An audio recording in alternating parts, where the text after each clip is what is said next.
Welcome back to the Expanded Minds podcast. Today, I got a special guest with me. Her name is Madison, England. How are you doing today? I'm good. How are you? I'm doing excellent. So we both got like green in our background. I know. Look We at got the. us. Are you an Earth sign? I have no idea. I'm When are you born? August 14th. Okay, so you're a Leo. You're a fire sign. So, All right. damn, I thought you'd be an Earth sign. We'd both have Earth. Yeah, hopefully I don't burn that plant back there. It's easy to kill them. Yeah, so I gotta be Yeah. careful. Minor fate for that reason.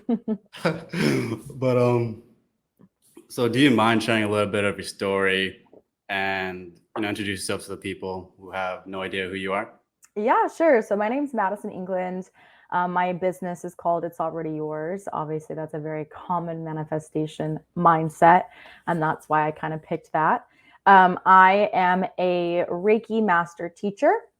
I'm a spiritual coach. I'm an intuitive energy healer. I do a lot of things. I'm very much so known for being very eclectic. And so I focus most on teaching people how to connect with themselves and how to understand and learn their energetic body. Because our energetic body is the foundation for our physical body, our emotional body, all of that. And knowing how you are and how you work in your energy field helps you understand how to heal trauma, how to be more comfortable with yourself, how to find more confidence with yourself, and things like that. So I approach it in a very eclectic way. I help people just figure themselves out a little bit more in a coaching aspect, in a healing aspect, but then in a teacher aspect, I'm able to attune people to accessing certain abilities to do more self discovery within themselves. So that's kind of what I do. I've been doing this for almost 2 years now, professionally. Awesome. So, like with starting a spiritual journey, I think going from like not believing in a spiritual realm or the unseen, if you will, to actually believing in it, it's a very interesting process, like how that comes about. I think it's very important to kind of touch on like what that looks like for people in general, because I think it happens in different ways for people. So, like, Yeah. Yeah. how did Everyone's you start your spiritual experience. journey? Yeah. Everyone's experience is going to be a little bit different. I believed in nothing greater than just Earth and like the physical. I believed that we were just here kind of by chance, human race, whatever. I didn't really think that there was anything more out there. And then, like most people, spiritual awakening, something happens in your life and it shakes the ground beneath you. It's like a massive earthquake, shit falls apart. And we kind of call that a tower moment when everything comes crumbling down. And you look for something greater than you because you don't know what to do. You don't have the tools to go through that. You're so overwhelmed and you're like, what the fuck do I do? So I was going through a really, really tough transition in my life. And my mom, who does the same work that I do, it's funny, like mother, like daughter, but she was like, you know what? Why don't you come stay with me for the weekend?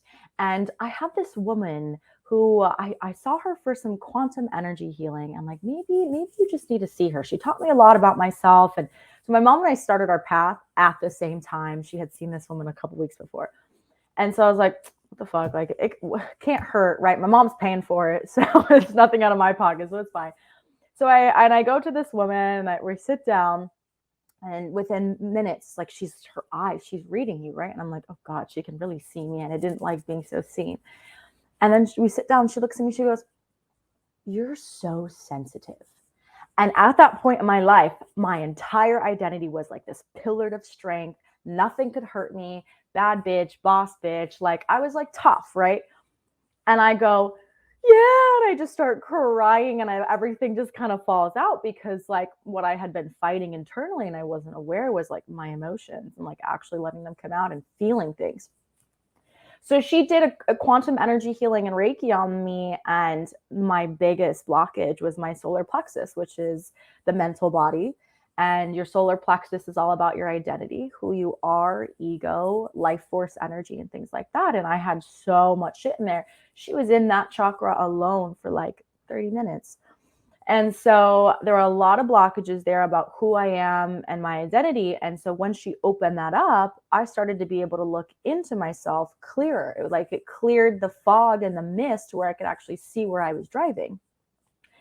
And then I started to connect with myself even more. And my mom started advancing in her journey. And she had like a lifelong friend who's very well known in the spiritual community. Her name's Serena Baptista. She's very, very well known. And we've known her since, I think I was probably in third grade. My sister was in a classroom with her son. And all her work is based off of channeling her son who passed away when he was young. And so my mom was doing some workshops with her, and then I started joining some of those workshops. And so what happened first for me, once I just started to kind of understand that there was more than me because I had felt different things within my body, I took a Reiki attunement class because my mom had done it. And I was like, this is kind of cool. This is kind of powerful. And like, I clearly had a lot of trauma. So I was like, I want to just figure out how to do this myself. And so I took the class of level 1 and 2 to just kind of learn how to heal myself.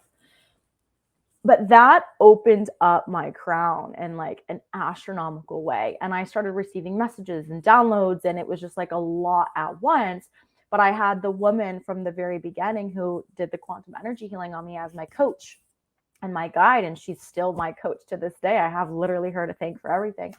Well, I mean, me, but you know, so yeah, I ended up, going to her for coaching and figuring out how to work with all these tools. And I call like, activating your abilities and connecting and healing and evolving with yourself in a spiritual way, like going to the gym.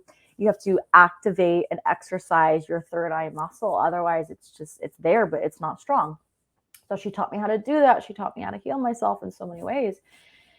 And then I just started I got my Reiki master attunement, and then I was doing tarot and all these things. And then I learned how to channel, and it just you just keep leveling up from there. And then I got my Akashic Records attunement as well. And I just kept advancing, but you can't start tapping into that part until you do a lot of clearing and releasing of this old energy of you to allow this new energy of connection to higher self to really kind of come in. Got to make space for that.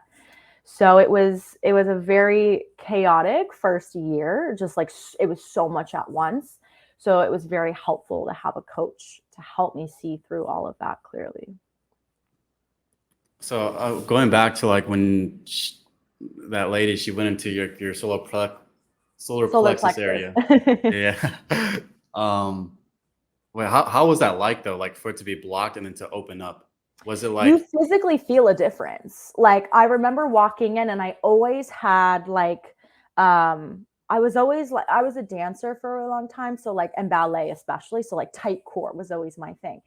And I didn't realize that when I walked out of there, like I felt a release. I didn't feel tight in my stomach, but I felt nauseous at one point. Things were coming out, right? I felt like I lost 10 pounds within an hour after my body was kind of processing. I felt like I lost 10 pounds. Congrats. Yeah, I felt just more open and more free, which was great. And there was one time I was placed under a really nasty psychic attack by someone that I had known. And this was before I learned how to clear dark entities. But I remember I went and saw her for this, and she cleared this nasty entity in my sacral chakra.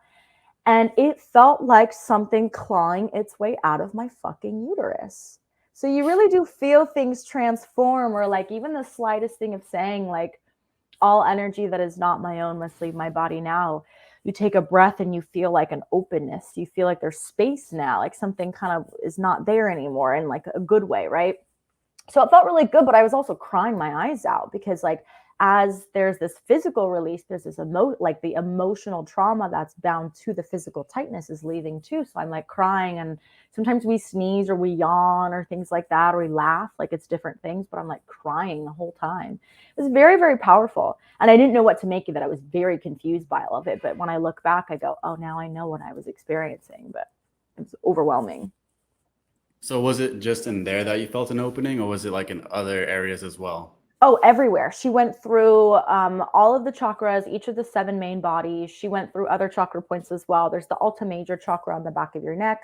We have chakras on our back, upper, middle, lower. She went through my whole body in a lot of different ways. That was just the biggest blockage that I had. My heart was so blocked. My crown was so blocked. had birth trauma in a spiritual sense just as much as a physical sense, but my soul left my body immediately when I came out. So when we come out of the womb, the soul of a baby is hovering over the mom, and then once the actual body comes out, the soul goes into the child. So the soul's not in the stomach. And my soul came in and said, oh, nope, and left right away, because I had just so much trauma from the lifetime that was closest to that one, because lifetimes are parallel. They're not like chronological order. Of a lot of murder. I've had a lot of murder in my soul history. And my soul was like, yeah, no, I'm out. And so I had a lot of blockages in my crown. So I remember having like headaches for like 2 days as I was like kind of still releasing, and I had to take a lot of cleansing baths. So I felt it all over. Yeah, so I think it's also important too, like where you mentioned being a little bit out of body, because I think that part of the spiritual awakening process, or even if you're somewhat in tune with energy all around you, you'll notice how a lot of people aren't in their bodies. They're just walking around. You call them like NPCs or bots or whatever. but I you like know, a to lot. call them like lost souls. Like they're Yeah, it's lost. disconnected. Yeah. NPC. But sometimes, especially when you get lost like that, especially when I've been through those seasons, it's like you get dreams on it too. Like you'll see yourself wandering or things like that. So like, how can somebody like come back from being lost and start to like come back into their body and start to cleanse, themselves and things like that? Cleansing is, I think everyone asks me this question because a lot of what I do is deep energy clearings, and I teach people about dark energy and dark entities and how energy works. And I think what everybody wants to hear is a quick little thing. Like, all I have to do is this. All I have to do is light some sage or an incense, and then I'm good. And it's that, yeah, you can cleanse a physical space, but it's a little bit more complex. But the more that you do it, it becomes a quick, easy thing. So there's lots of different ways that you could do this. First and foremost, Reiki. Reiki is such a high vibrational light that nothing of darkness can exist in your body. So in order for your soul to be your higher self and your soul to be in your body, there has to be space for it. And oftentimes when we disassociate, we use substances that change our psychoactive component. So cannabis, alcohol, shrooms, even things like ayahuasca. Our soul leaves our body because our consciousness changes, and dark energy can kind of come in, and it's a light energy won't come in because light is just existing in light. It doesn't need to take anything over, but darkness wants to take over. It has an agenda. And so then that's occupying our body, and then there's no space for higher self. So in my deep energy clearings, I clear people. I teach them how to do it at the same time. So I'm coaching them through it. So they only maybe need me every now and then, but they take the skill home with them. And that can be done through Reiki if you're a Reiki practitioner. But it's also just sitting in each of your 7 spiritual bodies, going into each one through each chakra point, and looking these energies face to face, and then telling them to leave and spreading light. Connecting to source feels like you've got this pillared of energy in the center of your chakra system. So we open our crown to source, and we have our roots attached to source from the ground, and we pull that energy in through the center of our body, and then we spread it out. And we use it like a wave. I always say like a tsunami is just washing away, and then you tell the energy to leave. But you have to fully be in your body. You can't be in your head. It's not just visualizing. You have to be scanning your body. And then from there, you can call your higher self back in. But they're not going to come in, and if there's not room. So at that point, when I do a soul integration with people, I have them. I call their higher self in, but then I have them do it because they need to learn, and they need to also communicate with themselves. So I have them call them in. And then I say, do you feel the presence? And they go, yes. And some people, it's the cognizance, it's a knowing. Some people can feel like an energy. Everyone's different. And then I go, okay, so you're going to open your arms and invite them in to hug you. And when they hug you, you kind of become one, and you're hugging yourself. And as they're doing that, I'm kind of using energy, and I'm kind of guiding them together, because this is usually the first time for people. Really, the simplest thing if you're doing it by yourself is kind of that independently. Clear yourself, and then call your higher self in, give them a hug, become one. And most people after that session, they feel so different. And the word that people usually use to describe is they feel home. They feel like they're home. Like, this is the feeling that I've been searching for my whole life. Like, I remember feeling that. I was a heavy like cannabis user, like heavy 420 girl. And I was using that as a way to feel the feeling of just fully being in my body.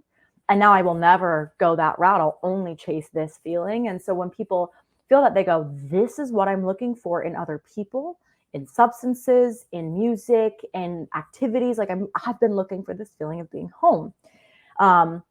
There are other ways that you can go about it too. But I think it's really important to teach people how to learn how to clear energy within their body and what it feels like to be in their body. So that's my main approach. Yeah, 100%. We were going back to like when the lady, she was like clearing your centers and stuff. Like, what was it like for someone to actually start to do the work on you? Because, and like, at what points did you start to notice she was doing something too? Because I think that just in general, people have psychic abilities and the ability to like enter into you and do stuff and manipulate certain things and centers consciously or unconsciously. So like for you and going through that process, you said like when you first walked in, like you felt like she was able to see right through you. Mm-hmm. So maybe that was like the starting point. But then like how did it continue to unfold from there? Yeah, I think I'm a very sensitive person. I feel everything. I feel other people's emotions. I'm very clairsentient, and I always have been. I was a very sensitive child to energy, to temperature, to everything. And so I would know if there's something going on. Like, chills are like 10 times stronger in my body than like the average person. I was always hypersensitive. So I at first I was just like laying there, and I was like, okay, whatever. And then she said to me at one point, she goes, I need you to open up. I said, what do you mean open up? Like, I'm here. She's like, no, I need you to just like take a 5-5-5 breath. So breathing in for 5, holding for 5, letting out for 5, and just kind of like melt into your body a little bit. And once I did that, then I started to feel tingles. And I was like, oh, this feels really warm, like warm tingles, like a nice, warm, good water pressure in the summer, like in a shower, it just felt really good. And then it started to move throughout my body. And then I started to cry, and I didn't know why I was crying. And then she was like, it's okay that you're crying. We're actually releasing something. So it was kind of like I was feeling things. And then I kind of got that confirmation. I didn't know the difference between subtle energy of light and subtle energy of darkness at that point in time. So I wouldn't have been able to tell if she was doing anything dark because I was new. And that's what a lot of people are experiencing right now, is they're going to people because they're vulnerable, they don't know the difference, and they're being dangerously harmed. It wasn't until years later, what was it? I guess it was only like 10 months ago. There's like a really, really dark spiritual astrologist on TikTok who I was friends with because I hadn't had much experience with darkness. I was still using cannabis, so I didn't really, I had all entities all over me, and I didn't know either. And he had placed a gnarly psychic attack on me, entities all over my home, all over my body. And that was my first exposure to what darkness feels like in subtle energy and what is not of light. Like, darkness is just the absence of light. And so, unfortunately, the only way that you know what that is and how to recognize it is through experience. So I wouldn't have known then what was going on, but I do remember feeling warmth and tingles. And then the more that you learn about energy, you go, oh, those are positive signs. Not positive signs, your body's stiff, you're uncomfortable, it feels like a pit in your stomach, or your heart's beating really fast. Like, you kind of tension in your shoulders and your neck. Like, you start to learn those things. But yeah, unfortunately, that's the only way to learn subtle energy, is through experience. Yeah. How have you seen like other people have spiritual awakenings? Because it seems like obviously you had somebody help guide you through, but have you seen people that haven't, had the guidance necessarily, but still had a spiritual awakening, things like that? Yeah, I think a lot of people, that's what they're doing right now, is they're going through it and they don't necessarily have a support system. And I'm going to be honest with you, I really, really feel for people who are at the beginning of their journey right now, and their source of information is TikTok. Everyone's so overwhelmed. I would not want to be at the beginning of my journey right now. I see how hard it is for people. I see how misled everyone is. I see how confused of all the different information, the fear, the shame, the judgment, the right versus wrong. A true spiritual path is that there is no right or wrong way of having a spiritual path. You know, like people are shaming the spiritual ego, but it's like that's duality. Like people have to fulfill that role. Like otherwise, like that's how do we know what spiritual ego is if we're not seeing that in certain people? How do we know that, you know, the fear and the shame that we're seeing kind of in the spiritual community is not spiritual unless we're seeing that it's tied to religion? Like we just need people to play those roles, but people are so confused and so overwhelmed. They don't know who to trust. They don't know where to look. They don't know what's true, what's not. And I'm trying to start more language of that on my TikTok and on my live streams and stuff. Is just like, you need to learn to take what resonates and discard what doesn't. The only way that you know what's right or wrong is by using your intuition. And that means you first have to connect with your body.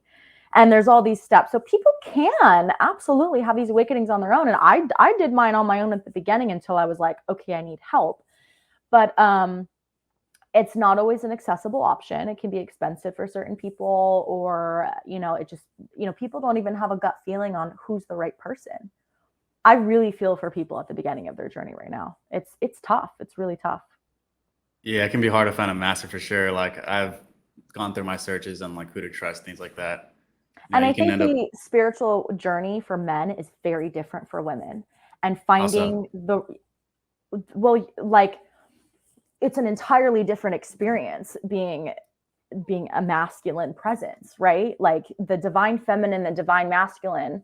Now, like the divine feminine, the divine masculine are energies within both of us, right? But most men, and this is a majority, are more dominant in their divine masculine energy. That's just the majority, but that's not all, right?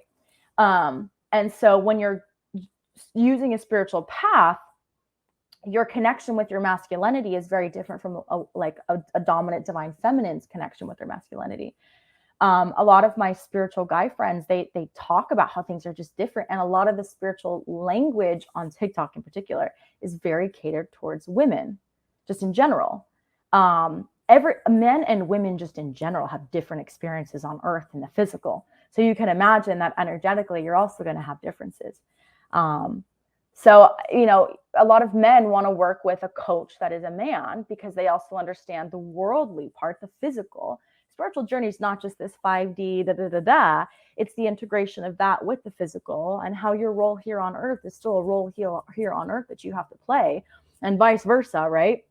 But I think it's tough to find the right person, but I think there's just not a lot of men in this space in general.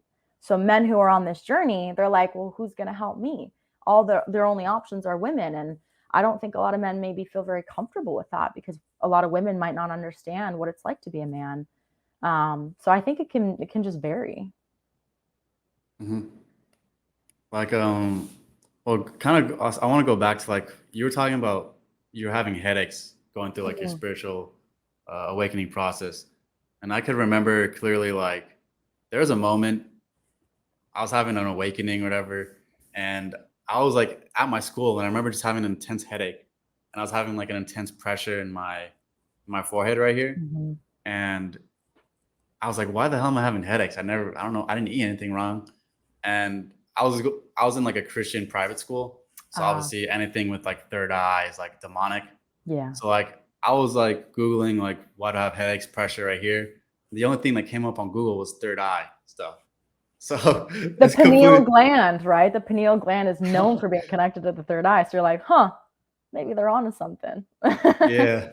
So I remember having this contradiction inside of myself, fighting that, like whether I should believe in this stuff or not.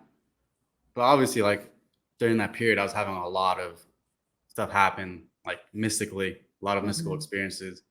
But like for you, when did your mind start to like open up like that? Or like what was that moment like? Was it that headache area, or was it like did things start to unfold even more after that? I don't think there was one particular moment. Like, I think it was just like so much was going on at once. I mean, I guess I would take it back to my experience with Heather. That's the first woman who I did Reiki with. But I don't remember a specific physical experience. I just kind of remember being on that path. Like, I don't really remember much before that. And that's kind of the funny part, because it's like, this is where I was always supposed to go. So it was kind of just like, oh, you're on this track now. And it was that, you know, I don't remember it being anything very specific like that. I do remember the first time when I was practicing with cards and tarot, the first time I got a very, very clear message. I was doing a reading for someone, and the message that was coming through was, it's so funny because like 8 months later, I saw it play out and I was like, oh my God. They gave me a card that was like, this is the message, but it's not for them. Or it was something like they don't need to know this. But I was like, but then why are you telling me? Right. I didn't understand that. And then all of a sudden I got on the back of my head, and I was recording it on my camera. And I remember seeing my hair go. And I was like, oh shit. I remember when I had stopped using cannabis. I was like a month into being sober. I was fully in my body. I started seeing auras and entities. And I was like, oh my God, this is too much. Turn this off. I don't want to see this. And you're not seeing entities for what they are. They're just like black blobs to me of what I'm seeing, or I'm feeling them. And then I was like, oh my God, this is too much. And then I had to learn how to turn the dial down. I don't need it on all the time. I turn it on when I need it. So I remember things like that, but I don't remember my first like awakening moment. It was just a very like, I'm just here. You know, it's funny, like when you said that, usually if I see auras on people, like as soon as you started saying that, like I saw your aura just come up like that. What was my color? It's white. Yeah. I had 2 clients before this, so I had to be very clear and very raised regardless. But yeah, my aura is often white or purple. That's funny. Deep indigo. And then it just popped up and then went away, but peekaboo. So let's talk about healing here. So first off, what is shadow work? Shadow work is essentially the practice of going deep within yourself to, I like to look at shadow work as like the backpack on your back of all the shit that you're carrying that you don't need to carry anymore. It's stuff that happened in your childhood, in your teenage years. It doesn't matter what time. It's just something that happened to you, something that you experienced that caused a traumatic response on a scale of minor to major. And instead of working through it, it was like a wine stain on a carpet. You didn't get it out immediately. You let it set, and then it's in your backpack. And shadow work is taking everything out of that backpack and cleaning it, essentially. So a lot of people like to use tools like ayahuasca and shrooms to do their shadow work. But all the answers that you really have are within you anyway. So people are very uncomfortable with shadow work because they have to literally look themselves in the mirror and bring up old stuff that maybe others did to them or things that they did to others, which accountability is a hard thing for a lot of people. And it's also not a one size fits all. I think people look at shadow work as journaling. I do shadow work. I just talk to myself out loud. I'll be quiet. I'll have no TV, no phone, no noise, no music. My phone's off usually. Or I'm sitting at a park. I'm somewhere in nature. That typically helps. Sometimes I'll meditate, have my eyes closed. Some of my clients, they do audio recordings, audio journals, because that's more how they are, but they want to keep track. I don't feel the need to keep track. Maybe sometimes I'll write like a big aha moment in my journal at the end. But, you know, it's really just about processing and then feeling. So you've identified it. You've gone back and lived it. But now what are you going to do energetically with it? You can't just acknowledge that it happened and like, okay, I'm good. So I think the biggest component that people are missing in shadow work is then energetically sending it away, like cutting cords with it, making peace with it, forgiving, moving forward in whatever way that looks like. And I think for some people that looks like a meditation. For others, that's a cord cutting. It can be so many different things, but it's really freeing yourself from the shit that you just don't have to carry anymore. Yeah, like for me, the process and what it looks like is, so I'll sit down, I have like a certain meditation I listen to, and then I'll allow whatever traumas or blockages or whatever come up to the surface. And so it'll pop up in my body. Like before it's like unconscious. And then all of a sudden, like you can feel it come up in your body, whether it be tension, shortness of breath, like weird feelings or whatever feelings they'll just come up. And then I'll sit there, and then you either make a choice to identify with the trauma and allow it, say that this is me, or choose not to identify with it and allow it to come to the surface and then come out. And usually when that happens, then that's when you start to feel lightness. I can start to breathe more deeper. And so usually that's kind of the process for me, where it comes up to the surface, you feel it, it's like right there. You start to see it with your light, or you start to put it into the light, and then it just dissipates. Like, I'm curious, like, how is your process like? How does it look like for you to do it? If I'm kind of talking to myself and working through things out loud and then going into meditation, my meditation part is often me having a conversation in the soul realm with either myself or the other person, or like going back in and re-visualizing the situation, being there. And then like, I like to do things like give a rose to someone, or give like love from my heart center to someone if I'm letting things go or forgiving. I do the same thing if someone's like trying to evil eye me or energetically attack me, because you get that a lot when you're a person on TikTok. People just don't like you just to not like you. But I think I put light and I put love into everything that I'm trying to heal, or I'm trying to repurpose into light. So sometimes if it's with another person, I'll like kind of cut a cord. I'll give them a hug. I'll say my piece. We'll separate. It's really just, I have to make peace with it. And I make the choice to no longer carry that with me anymore. And I think a lot of people, they just really like identify with their trauma as who they are, their personality. And because I don't have that attachment at all, because I've done so much shadow work, I just say bye. I give what the situation arose. I give the person a rose. I give them love from my heart center. And I say, okay, I'm free of this. I move on now. And sometimes I have to do that a couple times, depending on how big the wound is. Sometimes I go in there and I'm like, oh, all right, something triggered me. I'm clearly not over it. Triggers are showing me what I need to work on. All right, let me go back in and figure out what this is. What did I not get to the bottom of quite yet?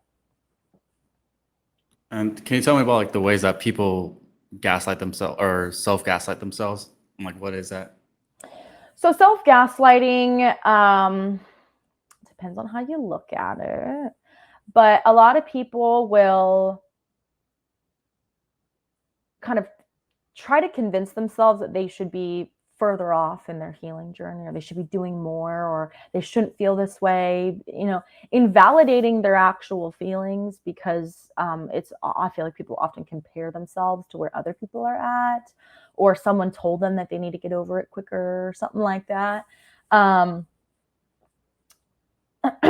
think that's just a disconnection with higher self, because higher self would never do that. And so, but that's part of shadow work, is getting rid of the clutter to welcome higher self in. So sometimes I have one client that I did this with, and it worked really, really well. So we went into the memory, into the shadow work in a meditative journey. And then we called in her higher self to have her higher self give her a message of how to look at things differently, but she needed to hear it from her higher self. And her higher self was like, healing isn't linear, like said all the things that you hear. It's like, you're doing great. You're supposed to be learning through these things. And like, you're supposed to be questioning this and going backwards and all this stuff. Like, one step backwards is actually 5 steps forward, and like things like that. But I think it's very normal to self-gaslight, because we learn from that and then we go, oh, that's self-gaslighting. Why was I doing that to myself? We also gaslight ourselves when we've been gaslit. We're just mirroring what people have done to us. We're just being hard on ourselves. There's a lack of compassion and love for ourselves when we're healing, because we're just like deep in our wounds. And it's like, but how are you supposed to heal without love? When someone's crying because they like scraped their knee, like you go over and you're like, oh my God, are you okay? Why aren't you doing that for yourself? And I think that's where the gaslighting comes in. Is there like anything else that you would recommend to help people heal themselves, like food, like any foods that would help, or any rituals or anything else that would help? It really depends on like who you are, where you live, your journey. I don't think a lot of that's a one size fits all. On the physical, more sun. Most people are extremely deficient in vitamin D. And vitamin D, the sun, is what balances all of our hormones. So on the physical level, we all need more vitamin D. A lot of people on the physical also, like they have like gut issues. Like the food that we eat is so unbelievably poisonous. I use Reiki to kind of like help the frequency of my food a little bit. And that's one of the best things that I feel like has helped me for a while. But I think people are also just really deficient in minerals. And that's why we have gut issues and digestive issues and skin issues and all kinds of autoimmune and stuff like that too. That's the physical answer for a lot of that. So I take sea moss for that, and that's helped me with my mental clarity a lot. Mugwort is a good psychic activator herb, but it's very powerful. And so it should be used a little bit at first and slowly integrated to more. Or you can get like tinctures. Like I keep this right here. It's a little tincture. You can do a couple drops. But that also can impact your hormones in a good way. But if you're trying to conceive a child, not something that's recommended. So it just really varies. I think what everyone needs to do is just connect with themselves. That's the answer to healing on the emotional level. Like, yeah, you can help with your hormones to get more sun and, you know, have sea moss and things like that. But like all your answers are within you. And if you're not going within you, then you're scratching the surface. You got to go down to the root of the issue. And that's only going to be found from within you. And I think people are uncomfortable with that. They do it once or twice and it doesn't work. And then they give up. They don't have the right resources in front of them. So it's tough, but you just have to keep trying. And if you need support, you have to find someone, I guess. Honestly, I really wouldn't know what to do with someone at the beginning of all this if I didn't have a coach. I want to go back into like the psychic attacks. I found that pretty interesting. So like, or for you, like how did you start to develop maybe a strategy or maybe protect yourself against psychic attacks? I don't think you can always have like a bulletproof shield on.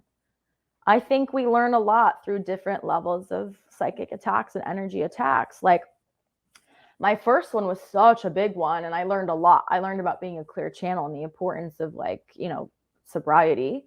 And that was huge. And then, you know, later on, someone attacked me a couple months later. A big spiritual TikToker, again, this is a woman though.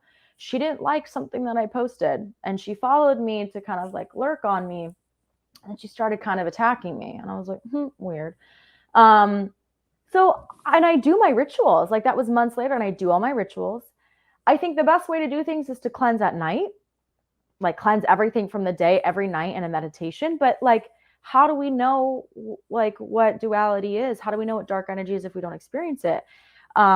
And I think that doesn't really ever go away. You just learn to have it more scarce and it doesn't impact you greatly. I catch it earlier on now, but I don't think you can just have like an indefinite ward up. Like, I just don't think that is, you know, dark energy is all around us and it's just looking for a body to take over to have power. So it just takes one little thing for something to, you know, come in you or whatever. So you should be cleansing every day. You should be protecting every day, but it's more important to cleanse than it is more than anything, because you could put all the wards up in the world, disassociate for 2 seconds and boom, you know what I mean? So cleansing is what I would focus on. What I found like interesting too, I started being very observant of how these things happen. So sometimes I would have like, I had this weird out of body experience once where I'll try to just keep it vague, but like I basically came out of my body. But when I came out of my body, I came out like as if I was drunk. So I come out of my body and I'm just stumbling around, just like, well, like, you know, as if I'm about to black out, be drunk. And what I started noticing is also like when I woke up in the morning, this like no out of body experience or anything. I just wake up and I'd have the exact same feeling like lingering with me. So I just be just like feeling like a little bit off, like a little bit call that down. being in the passenger seat of your own body. Like you're still kind of there, you know, because you're aware that you're feeling off, but you're not in the driver's seat. Yeah. Something else is driving your vehicle. Exactly. Clouding your vision. That is interesting though, like when you start to clear it, because when it starts to, I wouldn't say necessarily clear all the way yet, but when I've seen it clear, or at least something start to clear, it's like you start to emit a warmth from you again that was never there, or that was there, but was blocked because of the attack or whatever. Yeah. So it's very interesting. Yeah, that's exactly how that happens. Can you tell me like about the masculine and feminine energies? Like I'm not necessarily clear on what that is. So like, yeah. Can you tell me what that is? So basically like yin and yang, right? The feminine and the masculine, right? And it kind of goes like that. That's dark and light. That's the concept of duality, is like all energy of opposition, right? And so there is a collective divine feminine energy and a collective divine masculine energy, but we also have that energy within ourselves, kind of like we are droplets of source consciousness, but we aren't source consciousness. Like source consciousness is everything, right? Up there, but we are little pieces of source consciousness. Kind of the same thing. We have pieces of divine feminine and divine masculine, but it's also an overall energy. And the whole story about like the reptilians and Atlantis and all of that is that when the reptilians came to Earth, they split the divine masculine and the divine feminine up in the collective energy. So we're all coming into Earth with like an imbalanced divine feminine and masculine. And part of our journey is to heal that part of ourselves. So the feminine is our left side. The feminine is the moon. The feminine is the white, the healer, that kind of energy. The masculine's like the right side, and it's the sun and all those other elements, right? And so our divine masculine energy within us has got to be like our stability, our foundation, our provider energy. And then our feminine is our receiving, our softness, our creation energy. And the list goes on. And I have a whole folder on my TikTok with a lot more in depth and the qualities and stuff. What people are doing, a lot of women who have dominant divine feminines, because we have a dominant energy that's kind of going to come out more. And that's why with like some men who are like more feminine, they're in a male body, but they have more of a dominant divine feminine energy that they're here to live out. And that's kind of why it's different from gender. It's a frequency, it's an energy. It's not a social construct like gender is. But a lot of divine feminine women, we have wounded masculine energy. And a lot of this has been media and propaganda and all this stuff, but like women are heavy in this wounded masculine energy where they are trying to be too much in that provider authority energy, and they're not at all in their creation rest energy. Like I was one of those people too. Like I was literally like, I want to be the CEO of a company. I want to work my whole life. I don't want to have kids. I want to make all this money. I want to do everything on my own. I don't need no man. And that's fine. You don't have to marry somebody. You don't have to have a partner. You don't have to have kids, whatever. That's not the whole point. I was not resting. I was not creating. I was not doing anything out of my feminine abilities.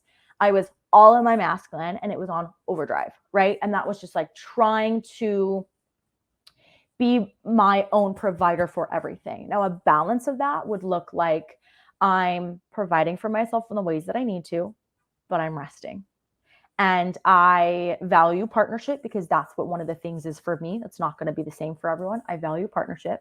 But if I am in a heterosexual relationship, I need to let my partner, who is a dominant divine masculine, I need to let him be a masculine. So I need to be in my like divine feminine energy for us to be yin and yang. And it's funny, the first time I ever got a reading on him in particular, I got the yin and the yang card, the balance card, the divine masculine feminine. So there's so many ways that you can look at it, and people are very sensitive to this topic because they think that we're talking about gender and it's very different.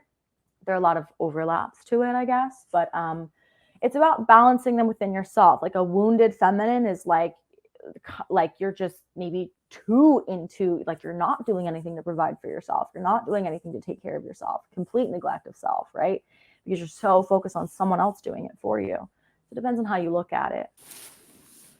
Yeah, like when you mention like the feminine stuff and resting, like because when I go into meditation, usually like if I go into a restful state, it's like you're entering into a womb, and then like it feels like you're starting to generate more energy and more energy, like you're gathering yourself again. That's feel you more, balancing your divine feminine. yeah, it's like you feel more soft, you feel more relaxed, your emotions are flowing more freely. And so usually like that's what I've noticed. I don't necessarily have the language for, I don't really use that language, but I The guess I kind of vocabulary. understand like how that stuff kind of works. Yeah. Yeah, totally. That's Um, exactly what it is. so what are the foundations of manifesting? Because I know a lot of people will get into manifesting, act like they're gonna manifest something and then it never happens.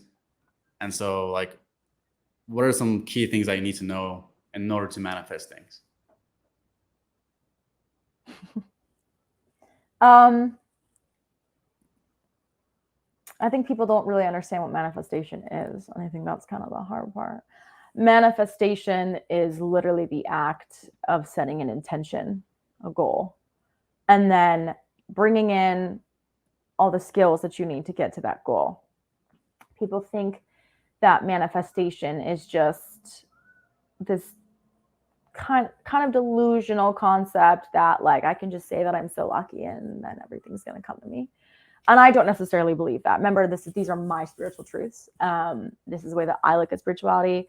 There's no wrong way, whatever. But I think that manifestation is just has been turned into like this clickbait of like, oh, I did what are these things that these people do? They do like the whisper method and all these little things. So I'm like, oh my God. You have to have like a frequency. The only form of manifestation that I do is my name, literally walk through my day-to-day like it's already mine, and quantum shifting. And that's because a quantum shift is very similar to that. I do a quantum shift when I feel like I need help kind of structuring my manifestations. And then after my shift for the next like 3-4 months, I move every day like it's already mine. Because that's what a shift is. I'm bringing myself closer to my desired quantum. Like you're getting closer, right? I think people need to just scrap all the tricks, gimmicks, and methods. That's not what manifestation is. It's about a frequency and feeling and setting a goal. And like I have a viral video that was very polarizing. I said, stop manifesting money because money is a processing system and you're manifesting a system. That doesn't make sense. You want to manifest the skills to get you to that money. So say you want well, I'm going to use the example of a car because I'm actively manifesting a car, but you want a car and you're not just asking for the car to drop out of thin air. What you want is, for me, I'd manifest the clients and the workshops where the income comes in for me to be able to get that car. So I set a goal and I set the things that I need to get to that goal. And I put it out to the universe that I want those things to get to that goal. And they go, okay, cool, because I'm working. Manifestation isn't just placing my order. Where is it? It's I'm placing my order, but I'm going to kind of do a couple laps. I'm still working, I'm going to socialize, blah, blah, blah.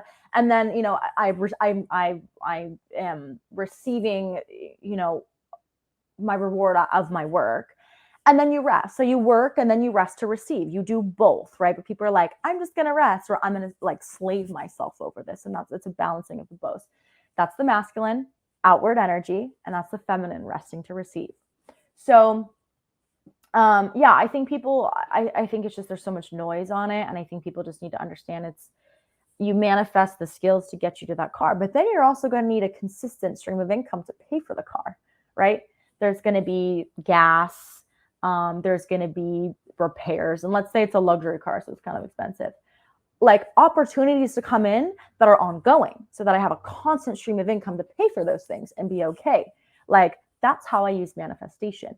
It's just to help me organize my goals and intentions through life to be able to experience what I want. I'm just manipulating energy, but I'm doing it with understanding how to manipulate energy properly.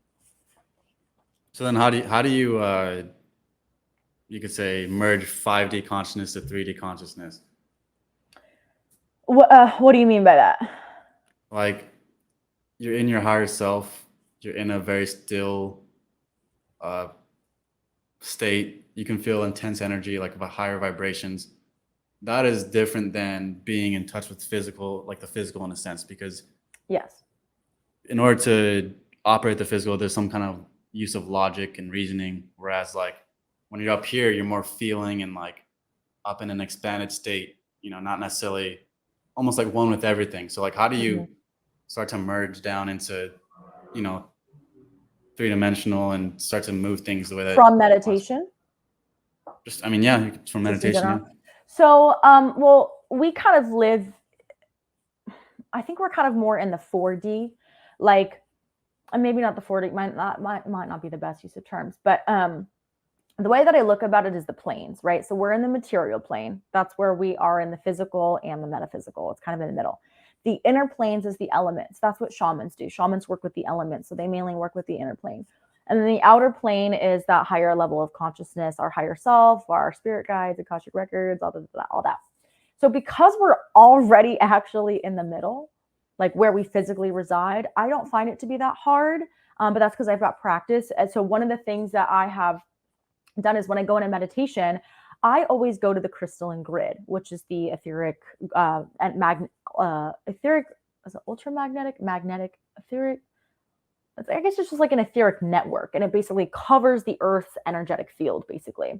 And a lot of people see this when they do like psychoactive substances and stuff. So it's like, you know, we have correlations to people who have gone on trips, but basically it's like this field.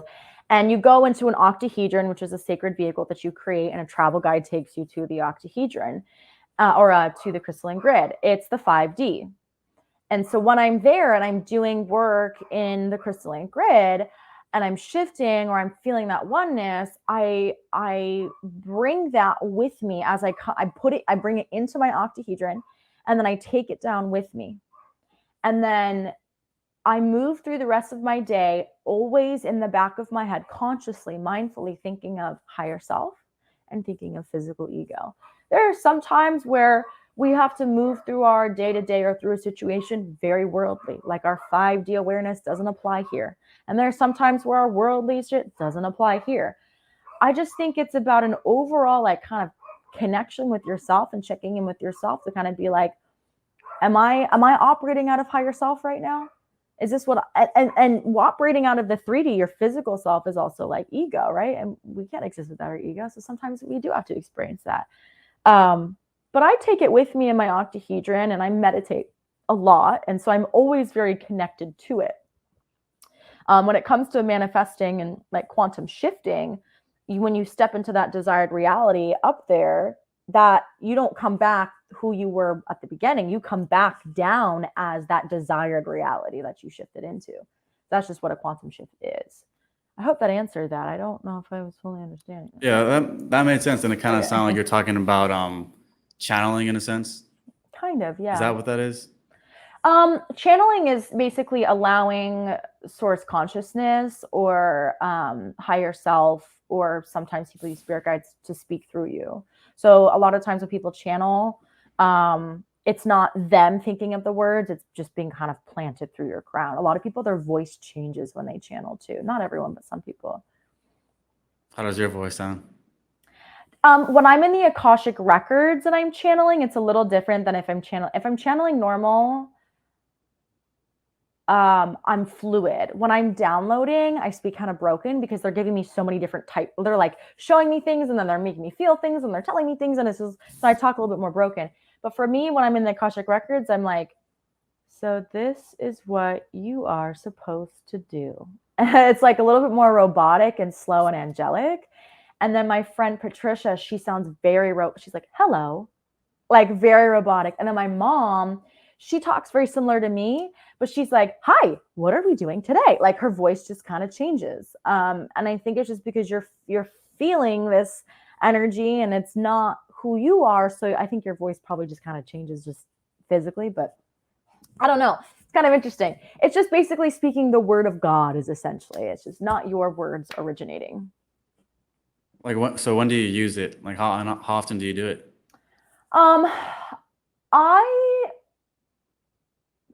I usually channel when I'm in the Akashic records doing Akashic record reading. If I'm just meditating and all of a sudden a channeled message comes through, a downloaded message comes through, I'll write it out afterwards and I'll share it with who needs to see it. I'll channel in certain readings with clients, Normally when I'm doing my coaching work, I prefer to download unless I'm being called to switch into channel, or I just think like using my clairs makes for a more comfortable coaching session. Because if I'm channeling, my eyes have to be closed because I'm too fucking ADHD. And so I have to just kind of focus when I'm channeling. And I think it prevents me from like really connecting. So I mainly use my clairs unless I'm doing deeper readings. Okay. And then last couple of questions. Can you break down how the process of clairvoyance, clairaudience, and claircognizance works? How each of them work, or the difference between them? Yeah, how each one of them works. Okay, so claircognizant is the knowing. I like to think of that as like the back of your brain. You kind of like, you might see things in the back of your brain. When you close your eyelids, you don't see it in your eyelids, but you kind of see it in the back of your brain. You know that they're giving you an image of this. You know that they're telling you this. You know that it's a knowing. Who's they? Like people? It depends on who you're connecting to. So that's the thing, is people they're not setting the intention of who they're connecting to for their messages. And that's the biggest problem. Is it's like, do you even know if you're connecting to light? You could not be. So I only connect to source consciousness, or if it's just for me, my higher self. I do not get messages from, well, let me rephrase that. I don't like to work with archangels for advice because they're deities. They've never been human beings. They've only ever been of like a conscious, like a state of angelic form, right? So they don't know the human experience. So I only go to them if I need their assistance with protection or food or shelter or clothing or healing or whatever. So I don't get messages from them. But before I go on a session, if I want to talk to my spirit guides, I'll talk to my spirit guides. I've set the intention. I want to talk to one of my spirit guides. A spirit guide is an energy being that has been on Earth and graduated, because this is a university. This is the fucking Harvard of life experience, the hardest shit. And then, so they've experienced life, but they're also there to guide me through it because they've done it all. So I'll talk to them for myself. I'll talk to my higher self, or I'll talk to source. I determine that. If I'm working with a client, I talk to their spirit guides or source. That's it. And I make it very specific who I'm talking to. So I will say, I'm calling upon, so-and-so spirit guides. Please provide me, answers to my questions today. Thank you so much, or whatever it is. I always claim this space a safe space where only high-level vibrational energies that we call in are able to connect to us. So that's where the messages are coming from. But that's the cognizance. The audience is the hearing. So some people hear voices and things, or they'll hear things in the back of their brain. And then voyance is the visual. So they see things when you close your eyes. Sometimes they'll see crazy colors, or they'll have their eyes open, but they'll see visuals in front of them. Sometimes you'll still see that in the back of your head if you're looking at stuff. And then sentience is feeling. So you're literally feeling what the other person is feeling. Okay. And then final question, is there anything that you want to say, or any advice that you want to give to people, or anything you want to go over that we missed? Nothing that we've missed. I guess just what I'd love to reiterate is that I understand what people are going through with being at the beginning of their journey right now, and having spiritual TikTok kind of be one of the main resources right now. And that I understand that it's hard and confusing and overwhelming. And that my best advice is going to be to try to look from within. Try to block out that noise a little bit. You can read, important texts that are foundational texts like Deepak Chopra and Don Miguel Ruiz, The Alchemist. There's a lot of books that you can read, but all of your stuff's going to come from within, and you have to learn like your yes and no signals and things like that. And if you can't afford a coach, try to navigate it in that way. But I understand that it's hard, and it's not impossible though. So don't get discouraged. Just try to meditate more is, my best advice.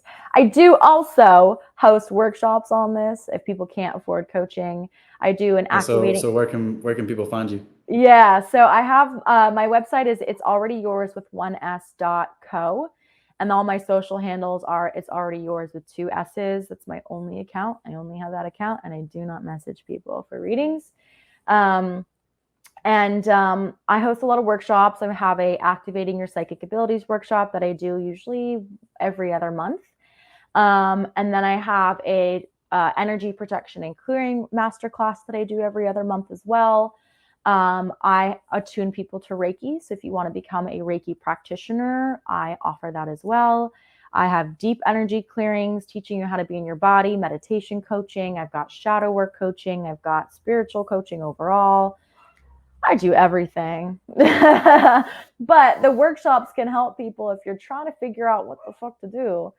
I also have a spiritual book club that I do, and that really helps people because we're reading spiritual texts and we're talking about it and we're learning from each other, and that community aspect can be really helpful for people at the beginning too. So trying to find spaces where you can connect with other people can be really helpful. It's a lonely All right, journey. awesome. Thank you for coming on, Madison. Thank you for having me. I appreciate it.